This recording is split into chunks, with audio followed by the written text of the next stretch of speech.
ታሪካችን የሚጀምረው በአንድ የፈተና መዘጋጃ ማዕከል ውስጥ ሲሆን በሕይወታቸው ትልቁና ወሳኙ ለሆነው ፈተና ለመዘጋጀት የመጡ ወጣቶች አዳራሹን አጨናንቀውት እናያለን። ፈተናው ሊደርስ የቀረው ጊዜ 2 ወር ብቻ በመሆኑም ተማሪዎቹ ማለቂያ በሌላቸው መጻሕፍት መሃል ተውጠው ያለምንም እረፍት ሌትና ቀን ሲያጠኑ፣ አንዳንዶቹ ደግሞ ከድካማቸው ብዛት ያገኟትን አጭር እረፍት ለእንቅልፋቸው ይጠቀሙባት ነበረ። ይህ የቻይናውያን የከፍተኛ ትምህርት ተቋማት መግቢያ ፈተና ወይም ጋኦካኦ በመባል የሚታወቀው አገር አቀፍ ፈተና በየዓመቱ በሚሊዮኖች የሚቆጠሩ ወጣቶችን የወደፊት ዕጣ ፈንታ የሚወስን በመሆኑ ተማሪዎቹ የተሻለ ነገን ለመፍጠር ያላቸውን አቅም ሁሉ አሟጣው የሚጥሩበት ልዩ ወቅት ነው። በዚህ ሁሉ ውጥረት መሃል ታሪካችን ኒያን የምትባልን ልጅ ያስተዋውቀናል። ታዲያ ኒያን አንድ ዕለት የጆሮ ማዳመጫዋን አድርጋ በራሷ የጥናት ዓለም ውስጥ ተውጣ ሳለች በድንገት ጸጥታውን የሚሰብር ከፍተኛ ድምጽ በመሰማቱ ተማሪዎች በሙሉ ወደ በረንዳው በመውጣት ወደ አንድ የግቢው ጥግ ማየት ይጀምራሉ። ኒያን ድምጹ ምን እንደሆነ ለማየት ወደ ውጭ በወጣችበት ቅጽበት ያየችው ነገር ርክው አድርጎ የሚያስቀር በመሆኑ ሁሉም ተማሪዎች ባሉበት ፈዘው ሲመለከቱ፣ እሷ ግን ወደ ግቢው ጥግ በቀስታ መውረድ ትጀምራለች። ወደዚህ አስከፊ ስፍራ ከተጠጋች በኋላም የለበሰችውን ጃኬት አውልቃ ምንም አይነት እንቅስቃሴ ያልነበረውን የክፍል ጓደኛዋ አስክሬን በጥንቃቄ ትሸፍነዋለች። በአካባቢው የተሰበሰቡት ተማሪዎች በሙሉ ይህንን ልብ የሚሰብር ትዕይንት በስልካቸው ፎቶ ለማንሳት ሲጣደፉ፣ አንደኛው ተማሪ ግን ስልኩን ወደ ኒያን አዙሮ ፎቶ ያነሳታል። በክፍል ጓደኛዋ ሞት ምክንያት ልቧ በሐዘን ተሰብሮ ወደ ቤቷ የተመለሰችው ኒያን ምንም እንኳን ከፍተኛ ሐዘን ላይ ብትሆንም የህይወቷ ትልቅ ፈተና ከፊቷ እየጠበቃት ስለነበረ ሐዘኗን ገታ አድርጋ ወደ ጥናቷ ለመመለስ ትገደዳለች። በማግስቱ በክፍሏ ውስጥ ትምህርት ላይ ያለች ምርመራ ለማድረግ በመጡ የፖሊስ መኮንኖች ጥሪ ተደርጎላት ወደ መምህራን ክፍል ያመራችው ኒያን የሞተችው ልጅ ራሷን ከማጥፋቷ በፊት የተናገረችው ነገር ወይም የነበራት የቅርብ ጓደኛ መኖሩን ይጠይቋታል። እሷም እዚህ ቦታ ለማጥናት ጓደኛ እንደማያስፈልግ ትመልስላቸዋለች። በዚህ ወቅት ጃንግ የተባለው ወጣት የፖሊስ መኮንን ወደ እሷ ጠጋ ብሎ ሲያዳምጣት ከንግግሯ ጀርባ የተሸሸገውን ከፍተኛ ብቸኝነትና በውስጡ አፍና ያዘችውን ስቃይ በግልጽ ይረዳል። ከዚህ በኋላ ኒያን ወደ ክፍሏ ስትመለስ በወንበሯ ላይ ቀይ ቀለም ፈሶ አገኘች። ይህንኑ አይነት በደል ተደጋግሞባት በመጨረሻ ራሷን ያጠፋችውን የክፍል ጓደኛዋን ያስታወሳት ነገር ነበረ። በዚያን ወቅት ኒያንን ጨምሮ ማንም ተማሪ ይህንን እኩይ ተግባር ለመቃወም ፈቃደኛ ስላልነበር ያቺ ልጅ በሰው ፊት ተዋርዳ በዚያ በቆሸሸ ወንበር ላይ እንድትቀመጥ ተገዳ ነበረ። ዛሬ ግን ኒያን እንደዚያችኛዋ ልጅ ዝም ከማለት ይልቅ መምህሩን ጠርታ የተደረገባትን በደል ለማሳየት ሞከረች። ሆኖም መምህሩ ድርጊቱን የፈጸሙትን ተማሪዎች በአግባቡ ከመገሰጽ ይልቅ ፊቱን ወደ ኒያን አዙሮ ከክፍል ጓደኞቿ ጋር ተግባብታ መኖር እንዳለባት በመንገር ጥፋቱን በተዘዋዋሪ ወደ እሷ ማዞር ነበር የመረጠው። በዚያን ዕለት ምሽት ኒያን ቤት ውስጥ ሆና በጥናት ላይ ያለች እናቷ ያጭበረበረቻቸው የተበሳጩ ደንበኞች ገንዘባቸውን ፍለጋ ቤቷ ይመጣሉ። እንደመጡም በድንገት በሩን በኃይል ማንኳኳት በመጀመራቸው ፈርታ ትደበቃለች። ይህ አይነቱ ስጋት ሁልጊዜ የማይለያት ኒያን ማንም አይዞሽ የሚላት ሰው ሳይኖር በከፍተኛ ጭንቀት ውስጥ ነበር የምትኖረው። በማግስቱ በትምህርት ቤት ውስጥ ኒያን የምሳ ወረፋ ይዛ በመጠበቅ ላይ ያለች ላይ የተባለችው ተማሪ የምትመራቸው ሴት ተማሪዎች ከበስተጀርባዋ በመቆም ሊያስጨንቋትና ፎቶዋን ለማንሳት ሞከሩ። ኒያን ይህንን ስትመለከት ላይ በተመሳሳይ መልኩ ያችን ራሷን ያጠፋችውን የክፍል ጓደኛዋን ፎቶ እያነሳች መላው ትምህርት ቤት ውስጥ በማሰራጨት ታዋርዳት የነበረበት ትዝታ ወዲያውኑ በአእምሮዋ ተመላለሰ። እዚህ ላይ ነበረ ኒያን ጓደኛዋ የሞተች ቀን በሚስጥር ፎቶዋን ሲያነሳት የነበረው ሌላ ሰው ሳይሆን ራሷ ላይ መሆኗን ያቺ ልጅ ከሞተች በኋላም ቀጣይ ሰለባዋ አድርጋ እሷን መምረጧን የተረዳችውና በፍጥነት ጥላት ትሄዳለች። በዚያን ዕለት ምሽት ኒያን ከትምህርት ቤት ወደ ቤቷ እየተጓዘች እያለ ላይና ጓደኞቿ መንገዷን ዘግተው በከፍተኛ ሁኔታ ደበደቧት።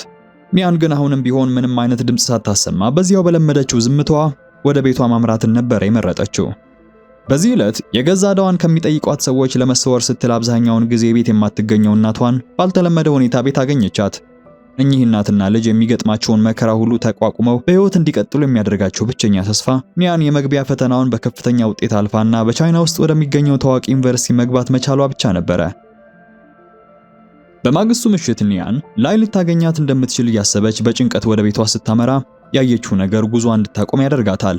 ይኸውም በመንገዱ ዳርቻ ላይ ጥቂት ወንዶች አንድን ታዳጊ ያለምንም ምህረት ሲደበድቡት መመልከቷ ነበረ። በዚህ ጊዜ እየተንቀጠቀጠች ለፖሊስ ለመደወል ስትሞክር ወንዶቹ ያዩአትና በኃይል ጎትተው በመውሰድ ያላትን ጥቂት ገንዘብ ይቀሟታል። በመቀጠልም ሁለቱንም ለማዋረድ ሲሉ ያንን በደም የተጨማለቀ ታዳጊ እንድትስመው ያስገድዷታል። ኒያን ትናንትና እሷም ልክ በዚህ አስከፊ ሁኔታ ውስጥ በማለፏ ይህን ስቃይ ጠንቅቃ ስለምታውቅ ታዳጊውን ከባሰ አደጋ ለመጠበቅ ስትል ብቻ ትስመዋለች።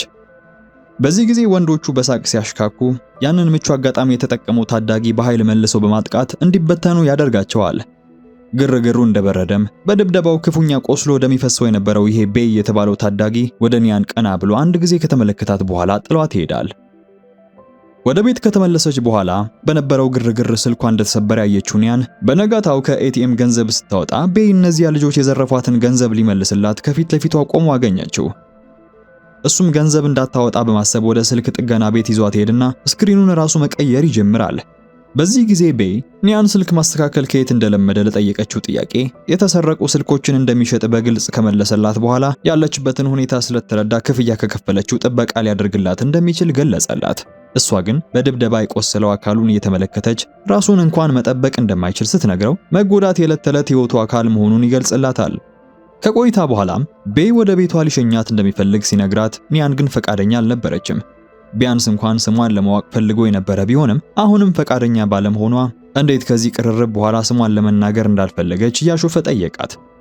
በዚህ መሃል ነበረ የቤይን መቁሰል የተመለከቱት ፖሊሶች በቦታው ደርሰው መታወቂያውን የጠየቁት። ኒያን አጋጣሚውን ተጠቅማ ብታመልጠውም እሱ ግን አሁንም ተከታትሎ ይደርስባታል። ሰፈሯ እንደደረሰች የእናቷ ፎቶዎች በወረቀት ላይ ሌባ ተብሎ ተጽፎባቸው በብዛት ግድግዳዎች ላይ ተለጥፈው ተመለከተች። ይህንንም በማየቷ እያለቀሰች ማስታወቂያዎቹን አንድ በአንድ መቅደድ ስትጀምር ቤይ ምንም ቃል ሳይናገር ሁሉንም ነገር በተረዳ ስሜት ቆሞ ይመለከታት ነበረ። በማግስቱ ላይ እነዚያን ማስታወቂያዎች ፎቶ በማንሳት በክፍሉ ግሩፕ ቻት ላይ በመልቀቋ የክፍሉ ተማሪዎች በሙሉ ኒያን ላይ ማፌዝ ጀመሩ። ኒያን በነገሩ እጅግ አዝና እያለቀሰች ወደ ቤቷ በመጓዝ ላይ ያለች ቤይ ድንገት ሞተሩን እየነዳ አጠገቧ በመቆሙ ምንም ሳታመነታ ወዲያውኑ ሞተሩ ላይ በመውጣት ወደ ፈለገበት ቦታ እንዲወስዳት ትነግረዋለች። በጠየቀችውም መሰረት በቀጥታ ወደ ቤቱ በመውሰድ በዚያች ደሳሳ ክፍል ውስጥ ኑድል ሰርቶ ያቀርብላታል። ኒያን በዝምታ ምግቧን በመመገብ ላይ ያለች ቤይ ወደ ቤቱ ለመምጣት ፈቃደኛ የሆነችው ለእርሱ ልዩ ስሜት ኖሯት እንደሆነ ጠየቃት። ኒያን ግን እሷ ወደ አገሪቱ ምርጥ ዩኒቨርሲቲ የምትሄድ መሆኗንና እሱ ግን እዚሁ ባለበት የሚቀርሰው መሆኑን በመግለጽ ምንም የሚወደድ ነገር እንደሌለው ትነግረዋለች። ቤይ ይህንን እንደሰማ ነገሩን ለማለዘብ በማሰብ እዚሁ እንድታደር እንደማይጠይቃት ቢነግራትም እሷ ግን ንግግሩ እንደ ትልቅ ብልግና ቆጥራ ወላጆቹ ስነ ስርዓት እንዳላስተማሩት በንቀት መለሰችለት። በምላሿም የተበሳጨው ቤይ ወደ ግድግዳው አስጠግቶ ጎዳና ተዳዳሪ ስለሆነ ለስነ ስርዓት ቦታ እንደሌለው በቁጣ ነገራት። እዚህ ላይ ነበረ ኒያን እያለቀሰች ጥላ ወደ ቤቷ የተመለሰችው። በማግስቱ በጨዋታ ወቅት ላይና ጓደኞቿ ሆን ብለው ኒያንን በኳስ ደጋግመው ይመቷታል። ሆኖም ትዕግስቷ ያለቀባት ኒያን ኳሱን በኃይል መልሳ ትወረውርባቸዋለች። በዚህ አልበቃቸው ብሎ በኋላም ደረጃውን እየወረደች ባለችበት ወቅት በላይ ስትገፋ እዚህ ላይ ኒያን በውስጧ የሆነ ነገር ስለተቀየረባት ለፖሊስ መኮንን ጁንግ በመደወል የደረሰባትን እንግልትና ለጓደኛዋ የመሞት ምክንያት ነው ያለችውን በሙሉ ነገረችው። ፖሊስም በቃሏ መሰረት ላይንና ጓደኞቿን ለምርመራ ካመጣቸው በኋላ ጁንግ ስለሞተችው ልጅ ይጠይቃቸው ጀመረ። ላይ ያለምንም ጸጸት የሰጠችው ምላሽ ግን ልጅቷ ራሷን ያጠፋችው የቤተሰብ ጫና በዝቶባት እንደሆነ ነበረ። ነገር ግን ከእናቷ ጋር መነጋገሩን ሲነግራት ላይ በድንገት መቆጣት ትጀምራለች። እሷ ምንም አይነት ስህተት እንዳልሰራች በመሟገትም መሞቷ ይበልጥ ጥሩ እንደሆነና ቤተሰቧ በካሷ አማካኝነት ልጅቷ ሰርታ ከምታገኘው በላይ ገንዘብ እንዳገኙ ጭካኔ የተሞላበትን መልስ ሰጠዋለች። በዚህ ጊዜ ጁንግ አንዲት ወጣት ልጅ ስለጠፋ የሰው ሕይወት እንዴት እንዲህ ልትል እንደምትችል አእምሮ ሊቀበለው ባለመቻሉ በድንጋጤ ለጥቂት ደቂቃዎች ዝም አለ። ሌሎቹ ተማሪዎች ለምርመራ ሲጠየቁ የመግቢያ ፈተናቸው ስለቀረበ ለሞተች ልጅም ሲሉ ጊዜያቸውን፣ ትኩረታቸውንና የወደፊት ሕይወታቸውን አደጋ ላይ ለመጣል ፈቃደኞች አልነበሩምና በማግስቱ ላይ ሁለት ጓደኞቿና ሁሉንም ነገር እያየ በዝምታ ያለፈው መምህር ይታገዳሉ። መምህሩ ከመሄዱ በፊት ግን ኒያንን አግኝቶ ትክክለኛውን ነገር እንዳደረገችና የሁኔታ ካለሟ ሊያስተጓጉላት እንደማይገባ ይነግራታል። በዚያኑ ምሽት ጁንግ ኒያንን ወደ መኪናው ይጠራትና ያገኛታል። እዚህ ላይ ነበረ ኒያን ላይ ጥፋተኛ መሆኗን እያወቁ ፖሊሶች እርምጃ ለመውሰድ ለምን እንደዘገዩ በመጠየቅ የተቆጣቸው። እሱም ወደ ቤታቸው ሄዶ እንደነበረና እናቷ ግን ልጇን ከመቅጣት ይልቅ ለሷ ጥብቅና እንደቆመችላት ነበር የነገራት። ላይ በጥሩ ቤተሰብ ያደገች ጎበዝ ተማሪ በመሆኗ ከሁሉም ሰው ጋር የመግባባት ግዴታ የለባትም ብለው እንደመለሱለት ገለጸላት። በእናቷ እምነት ጥፋቱ የራሷ የሞተችው ልጅና የቤተሰቧ ሁኔታ ነበረ። ጁንግ ለኒያን አክሎ ላይ የእናቷን ንግግር ስትሰማ ምንም አይነት የጥፋተኝነት ወይም የሐዘን ስሜት ሳይታይባት በኩራት ፈገግ ማለቷን ገለጸላት። በመጨረሻም ይህ ሁኔታ ከዓላማዋ ሊያስተጓጉላት እንደማይገባ ትኩረቷንም ሳትከፋፍል ትምህርቷን መቀጠል እንዳለባትና ይህን ሁሉ አልፋ ሌላው ምዕራፍ ላይ ስትደርስ ነገሮች እንደሚቀየሩ ነገራት። በዚያኑ ምሽት ኒያን ገንዘብ ከበደረቻቸው ሰዎች ሽሽት ለብቻዋ ትታት የኮበለለችው እናቷ ጋር ትደውላለች። በዚያን ጊዜ ኒያን ድካሟንና የብቸኝነት ሸክሟን ጨርሳ እንድታውቅባት አልፈለገችምና እንባዋን በዝምታ እያፈሰሰችም እንኳን ቢሆን ለእናቷ ስትል ድምጿን አረጋግታ በፈገግታ ነበር ስታናግራት የነበረችው። ይህ በእንዲህ እንዳለ ለመግቢያ ፈተና የቀረው 43 ቀናት ብቻ በመሆኑ እያንዳንዱ ተማሪ በጥናት ተወጥሮ ነበረ።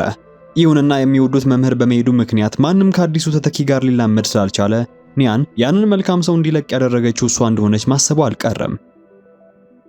አንድ ቀን ከትምህርት ቤት ወደ ቤቷ ስትመለስ ላይና ጓደኞቿ ሊያጠቋት በማሰብ ከህንጻው ውጭ ሲጠብቋት አገኘቻቸው። ከትምህርት ቤት መታገዳቸው ያላስቆማቸው እነዚህ ጨካኞች ስለት ይዘው ሊበቀሏት መጥተዋል። ይህን ያየችው ኒያንም ህይወቷን ለማዳን ወደ ፖሊሱ እየደወለች መሮጥ ጀመረች። ሆኖም ፖሊሱ ስልኩን ባለማንሳቱ ምክንያት የምትገባበት አጣ እነሱ አካባቢውን እስኪለቁ ድረስ በአቅራቢያዋ በነበረ የቆሻሻ ማጠራቀሚያ ውስጥ ለመሸሸግ ትገደዳለች።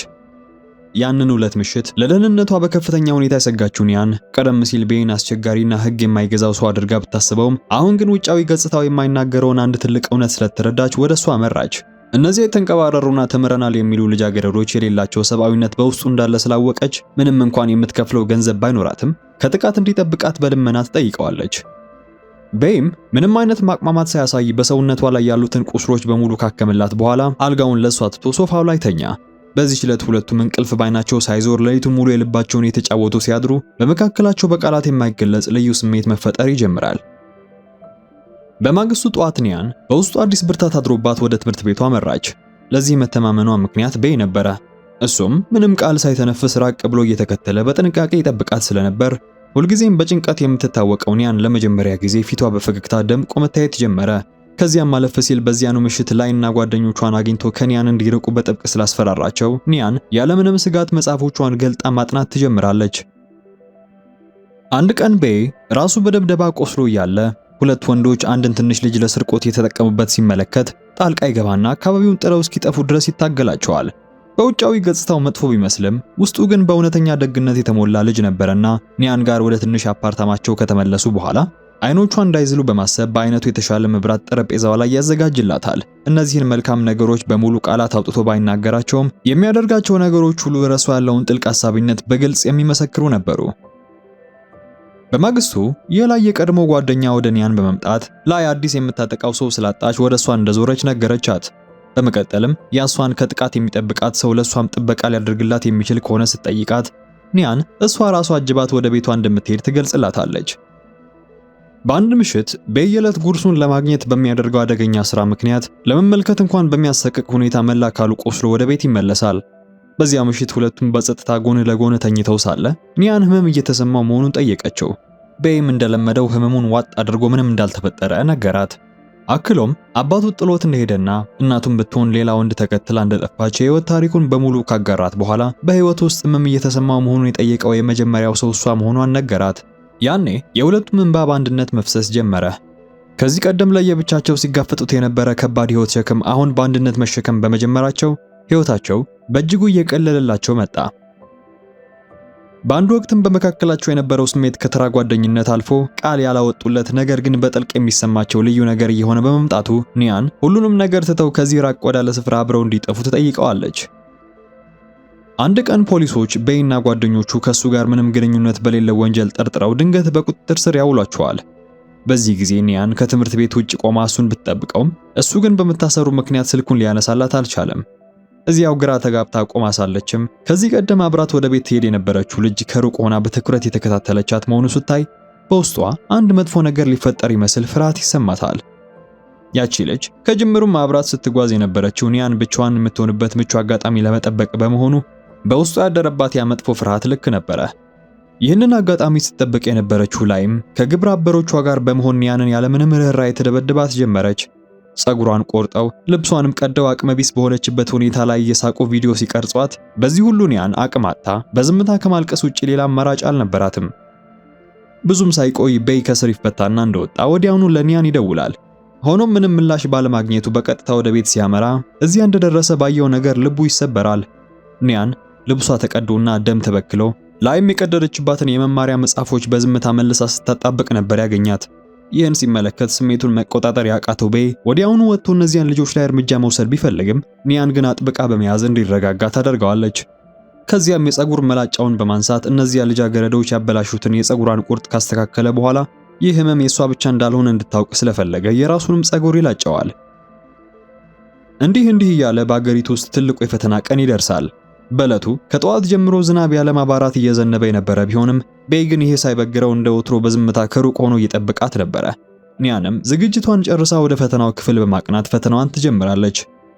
ይህ በእንዲህ እንዳለ በሌላ የከተማዋ ጫፍ ታሪኩን ሙሉ በሙሉ የሚቀይር አንድ አስፈሪ እውነት የተጋለጠ ነበረ።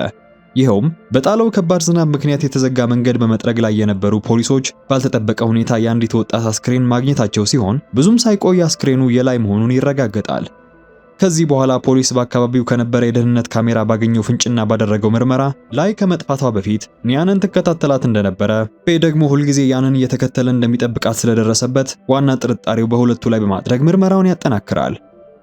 ታዲያ በዕለቱ ቤይ የጓደኛውን ታክሲ ከተዋሰና አንድ በታሪኩ መገባደጃ ላይ የምንረዳውን አስከፊ ሥራ ከመሰራቱ በፊት ጓደኛው እንዳይነካካበት በሆስፒታል መዝገብና በካሜራ ፊት እንዲታይ ሙሉ የጤና ምርመራም እንዲያደርግ አዞት ነበረ ሆስፒታል ጥሎት ሄደው። በዚህ ጊዜ ፖሊሶች መኪናውን አግኝተው ሲጠይቁት መኪናው እንደተሰረቀበት ነገራቸው። እነሱም ያለውን ነገር ልክ መሆኑን ለማረጋገጥ የሆስፒታል መዝገቡን ሲያጣሩ መዝገቡ እውነትም በዚያ ሰዓት ሆስፒታል እንደነበረ ስለመሰከረለት ፖሊሶቹ በነፃ ሊለቁት ይገደዳሉ። ከዚህ በመቀጠል የላይ ጓደኞች ለምርመራ በሚጠሩበት ጊዜ ያለምንም አወላወል ወንጀሉን የፈጸመችው ኒያን መሆኗን መግለጽ ነበር የጀመሩት።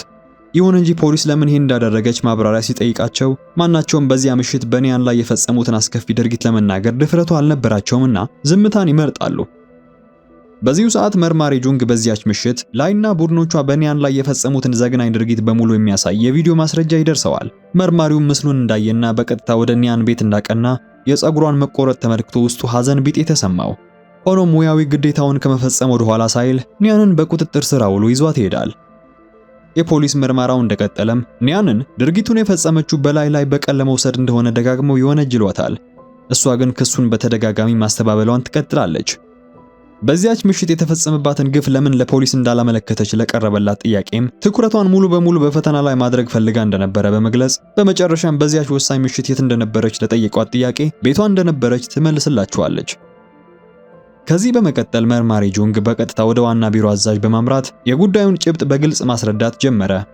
ኒያን በደከመ ጉልበቷ ብቻዋን ታክሲ ሰርቃ አስክሬን አንቀሳቅሳና ቀብራ ልታጠናቅቅ እንደማትችል፣ በዚያ ላይ ደግሞ በነገው ዕለት ሕይወቷን የሚወስን ፈተና እንደሚጠብቃት በመጥቀስ በአስቸኳይ እንድትለቀቅ ተሟገተላት። በዚህ ጊዜ በወቅቱ በሥራ ላይ ከነበረችው ሴት መኮንን ጋር ብርቱ ክርክር ውስጥ ቢገባም በመጨረሻ የጣቢያው አዛዥ በሐሳቡ በመስማማት ለጊዜው ተለቃ በቅርብ ክትትል ስር እንድትቆይ ውሳኔ ሰጠ። በማግስቱ ጠዋት ኒያን ወደ ፈተና አዳራሽ ብታመራም እዚያ ከተቀመጠች በኋላ ግን አእምሮዋ ሊረጋጋላት አልቻለም። የተዘበራረቁ ሐሳቦች ከየአቅጣጫው እየመጡ ሲያስጨንቋት ስለነበረም ከፊቷ ባለው የፈተና ወረቀት ላይ ትኩረት ማድረግ እጅግ ከበዳት። ነገር ግን በዚህ እጅግ አስጨናቂ ውጥረት ውስጥ የነበረችው ኒያን ቤይ በአእምሮዋ ውስጥ እየተመላለሰ ብርታት ስለሆናት ሙሉ ትኩረቷን ሰብስባ መልሷን መጻፍ ትጀምራለች። ኒያን ፈተናዋን ጨርሳ ወደ ቤቷ እየተመለሰች ባለችበት ወቅት ፖሊሶች የተከተሏት መሆኑን የተረዳው ቤይ ወደ አንድ ጠባብ ስፍራ ይዟት ገባ። በዚህ ጊዜ ቤይ እሷን ከእርሱ ጋር ሊያያይዝ የሚችል ማናቸውንም የኒያንን አሻራ ከቤት ውስጥ ሙሉ በሙሉ አጥፍቶ ነበረ። አሁን ላይ ፖሊስ እያደነው ያለው እሱን ብቻ በመሆኑ ጥቃቱም እሷ ጭምር ላይ የደረሰ ለማስመሰል የክስተቱን ቦታ ሌላ አይነት ወንጀል የተፈጸመበት አስመስሎ ያዘጋጃል። አክሎም ቤይ በመኪናው ውስጥ ላይን ለመድፈር ሲሞክር በስህተት እንደገደላት የሚያስመስሉ የሐሰት ማስረጃዎች እንዳስቀመጠ ካረጋገጠላት በኋላ ይህንን ሁሉ ያደረገው ለሷ ሲል እንደሆነ በማስረዳት ኒያን እንድትጮህ አዘዛት። እሷ ግን ሐሳቡን ለመቀበል ፈቃደኛ አልነበረችም። በዚህ ጊዜ ቤይ ወደ እሷ በመመልከት የወደፊት ተስፋም ሆነ መሄጃ የሌለው ባዶ እጁን የቀረሰው ቢሆንም እንኳን ከልቡ እንደሚወዳትና የሚመጥናትን መልካም ሕይወት እንድትኖር እንደሚመኝላት ገለጸላት። ይህንንም ተከትሎ ገና ለአቅመ አዳም ያልደረሰ በመሆኑ የሚፈረድበት ቅጣት አጭር እንደሚሆንና እሷ የዩኒቨርሲቲ ትምህርቷን ጨርሳ መሆን የምትፈልገው ደረጃ ላይ ስትደርስ እሱም ከስር ተፈቶ ስለሚወጣ በድጋሚ እንደሚገናኙ እያረጋገጠላት ሁለቱም በሐዘን ስሜት ውስጥ ሆነው ማልቀስ ጀመሩ። ቤይ ፖሊሶች ከመምጣታቸው በፊት ወንጀሉ እሱ ብቻ እንደፈጸመው የሚያስመስል ሁኔታ ካመቻቸ በኋላ ይሰናበታታል። ፖሊሶች ቤይን ይዘው ሄደው ጠንካራ ምርመራ በጀመሩበት ወቅት መጀመሪያ ላይ ድርጊቱን በሙሉ ለማስተባበል ቢሞክርም መርማሪው ጁንግ ግን በላይ ጥፍሮች ስር የሱ ዲኤንኤ መገኘቱን ሲነግረው ማምለጥ እንደማይችል ተረድቶ ጥፋቱን ያምናል። እሷን ለመድፈር ሲሞክር በስህተት እንደገደላት የሰጠውን ይህ የእምነት ቃል ፖሊሶቹ በምስክርነት ከመዘገቡ በኋላም ኒያንን በነጻ አሰናበቷት። በዚያች ምሽት በትክክል የሆነው ነገር ግን ሌላ ነበረ። ኒያን እንደዛ ከተደበደበች በኋላ በሁለተኛው ቀን ላይ በፍርሃት ተውጣ ይቅርታ ለመለመን ወደ እሷ መጥታ ነበረ። እሷ ክስ ካቀረበችባት የዩኒቨርሲቲ መግቢያ ፈተና መውሰድ እንደማትችል በመረዳቷ እያለቀሰች በገንዘብና በብዙ ቃላት ልታታልላት ሞክራ ነበረ። በዚህ ጊዜ ግን ምንም አይነት ነገር መስማት ያልፈለገችው ኒያን ወደ ፖሊስ የመሄድ ፍላጎት እንደሌላትና ዳግመኛ ፊቷን ማየት እንደማትፈልግ ትነግራታለች። ሆኖም ላይ ነገሩን ሳታቆም ይበልጥ እየተጋፋች በምታስጨንቃት ጊዜ ኒያን ስትገፈትራት በደረጃው ላይ ተንከባላ ሕይወቷ ያልፋል። ይህ በአንድ ቅጽበት የተፈጠረ ድንገተኛ አደጋ የሁለቱንም ሕይወት እንደሚያናጋ የሚያውቀው ቤይ ግን ኒያንን ነፃ ለማውጣት በማሰብ እሱ ወንጀሉን እንደፈጸመው አድርጎ ራሱን አቀረበ። ይህ በእንዲህ እንዳለ ግን መርማሪ ጁንግ በምርመራው ውጤት ፈጽሞ ሊረካ አልቻለም ነበረ። በዚህም ምክንያት እያንዳንዱን የተቀረጸ ድምጽና የካሜራ ምስል ደጋግሞ ከተመለከተ በኋላ ቤይ ለሳምንታት ኒያንን በሚስጥር በመከታተል ይጠብቃት እንደነበር አስተዋለ።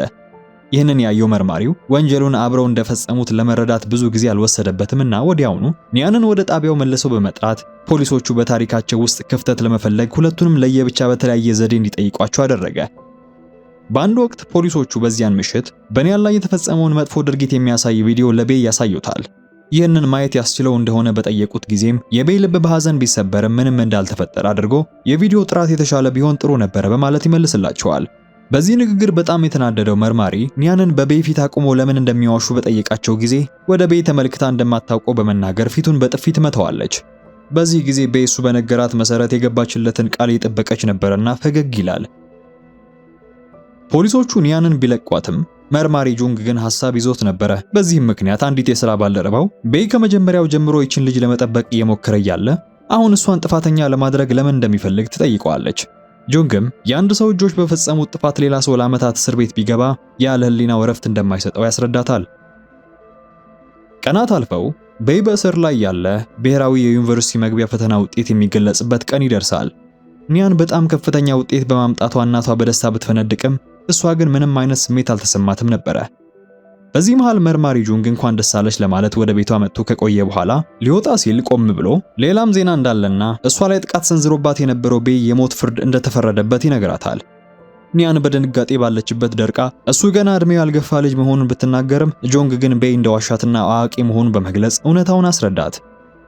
በዚህ ጊዜ ኒያን ስሜቷ ገንፍሎ በመውጣቱ እያለቀሰች መርማሪውን መምታት ትጀምራለች። ለምን በሰላም ሊተዋቸው እንዳልፈለገም ስትጠይቀው ጁንግ በዝምታ አቀፋትና የነገራት ነገር ሁሉ እሷን ለመፈተሽ ብቻ የፈጠረው ታሪክ እንደሆነ ገለጸላት።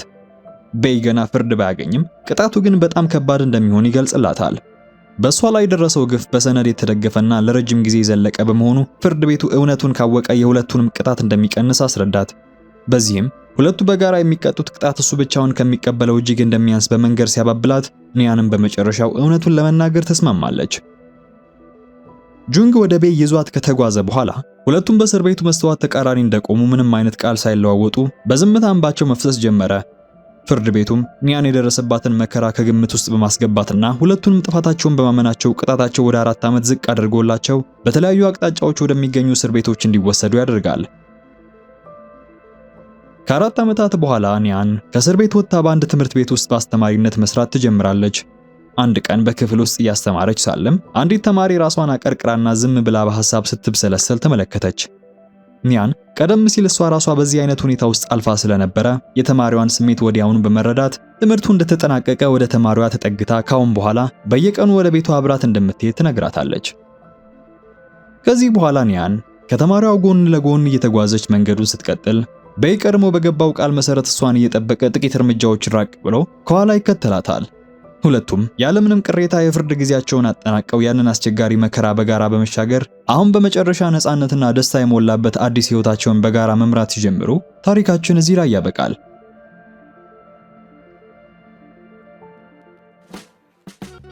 በዚህ ቪዲዮ ያቀረብኩላችሁ ቤተር ዴይስ የተሰኘ ፊልም ባጭሩ ነበረ።